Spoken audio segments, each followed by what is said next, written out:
Local Indo back here with Dave Tellep, Paul Biancardi, talking about the Jordan brand and what it means to prospects today. Back when I was growing up, had the Jordans every year. You tried to be like Mike. You failed miserably, but you tried to do that. These days, what does the Jordan brand mean to the young guys out there watching? Well, I think the Jordan brand means to this group of guys, it's respect. I mean, you still go to the store and you pick yourself up a pair of Jordans. Have Michael Jordan walk into the room with just about anybody in America, put them next to each other and see which guy the kids rush to, and you'll find out the power of the Jordan brand. It still is a very, very powerful deal, and this game and the players that they've had in it over the past is really a connotation of respect for that. Well, let's get to some of the rosters for this Jordan brand classic and the guys that will try to be just like Michael Jordan, show off in his house right now, Bobcats Arena there in Charlotte, North Carolina. Talking about a squad with the East in the backcourt that features the #1 overall player in the 100, Austin Rivers. Plenty on him to come. But they also have the #1 point guard in the 100, Marcus Teague, who signed to play with Kentucky. Yeah, I love Marcus Teague. He's really improved his game. He's explosive with the ball in his hands. He's got shades of John Wall-type speed. That's right, I said John Wall. That's how fast he is with the basketball. In the half court, he has the blow-by dribble, the mid-range pull-up. He needs to work on his three-point shooting, and more than anything, he needs to learn how to run a team, the nuances of being a point guard. You see that with Brandon Knight right now.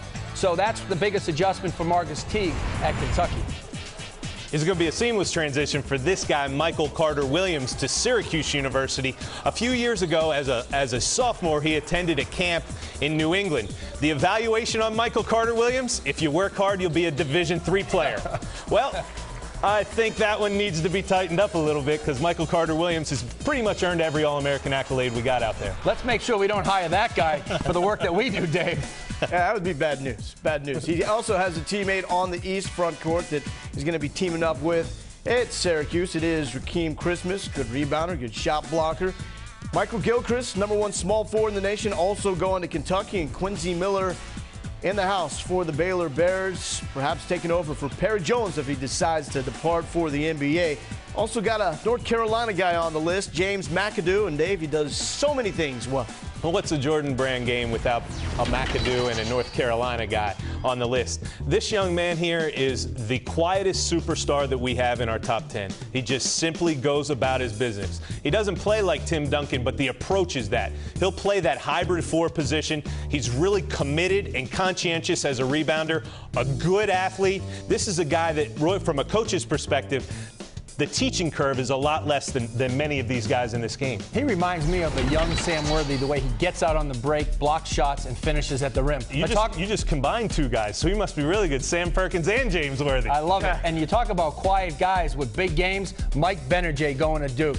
I love the way this young man scores in a variety of ways. He can post you up. He'll beat you off the dribble. He'll pull a three-point shot in your face. He'll do whatever his team needs and Coach K wants. And on the defensive end, he can guard 2s, 3s. He's very multi-dimensional, Dave. Yeah, I think one word for him, and we saw it last weekend in his game: smooth. Exceptionally smooth. Not a lot of mistakes. Just a really nice, even-keeled player. I like how you toned that down as well when you went. The intonation? Yeah. Thank you. It was good. It was nice. So many times, though, he has been overlooked when you have Austin Rivers, Quinn Cook in that same class with him. Mike Kabongo out of Canada, Findlay Prep, on his way to play for the Texas Longhorns as the #2 point guard in the ESPNU 100. Jabari Brown. Coach Biancardi, where's he playing next year? Oregon. Yes! We got it! He got it. I mean, we've been working on this with him all week long, so. It's not Oregon. Jabari Brown. The Ducks, I think the Ducks are going to be ready to open up their offense and give him some freedom because he has proven over time with his high school and traveling teams that he has the ability to carry a load offensively. A good athlete, a noted shooter, but at the end of the day, he's a bucket maker. He puts the ball in the bottom of the net, and that's what Oregon's going to need next year. Well, somebody who can shoot it, you need somebody who can pass it. And when it comes to passing, Tony Roten Jr. is one of the best passers in the class. He's exceptional off the dribble. When he gets in the lane, you're at his mercy because he can finish with good body control or find his open teammates. He plays the game with his head up and his eyes up like good point guards do. And then once again, Kentucky getting a mention because in the West front court, they have the #1 power forward in the ESPNU 100. Anthony Davis. St. John's well represented as well. Sir Dominic Pointer, small forward, on his way to play for Steve Lavin.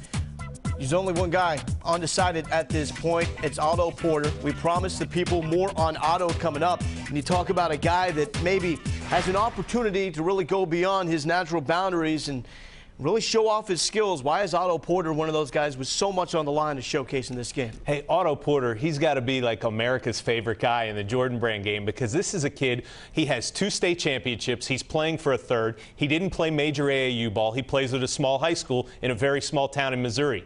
His mom has a state championship. His father has a state championship. Last year in the state championship himself, his 2nd, he had 35 rebounds. He's a great success story. It lends credence to the integrity of the high school season.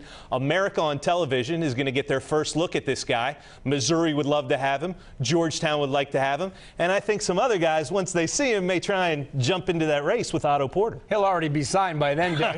Well, you guys always mention it's one thing to see a tape, see a guy light it up. You want to see a winner as well. So along with Porter, you have a guy like Kyle Wilcher, state champion up in Oregon, once again on his way to play for Kentucky. I love Kyle Wilcher. We don't talk enough about this young man. He can trail a fast break and knock down a 3-point shot. Then you can put him in the post. And what does he do? Shot fakes. He lifts the defender off the ground, and he scores with a soft touch. Rebounds, block shots. He can fit anywhere, anytime, in anyone's offense. It's going to be a real key for Kentucky next year. Sir Dominic Pointer, you like him. We like him. None-rate small forward in the 100. Knew him when he was just Dom. Just Dom. He added Sir comes along. Dominic Pointer, Sir Dominic Pointer, another good story. Sir to you. A guy who blew up during the high school season. St. John's has an amazing recruiting class. There's a really good chance that people are going to have to become familiar with Pointer early on, because this is a guy who is physically ready, is improving as a 3-point shooter, as an exceptional athlete. He reminds me of Andre Iguodala, and I think it's going to be hard-pressed for somebody to beat him out early. He's going to have a lot of competition for minutes between Jakar Sampson and Maurice Harkless, but if somebody takes Sir Dominic Pointer's spot, they earned it. Well, Dom Pointer, where he separates himself defensively, he's the best defender, I think, in this class on the perimeter. Strong, active, full of energy. He'll be the best defender in that St. John's class. If you play defense, you play right away.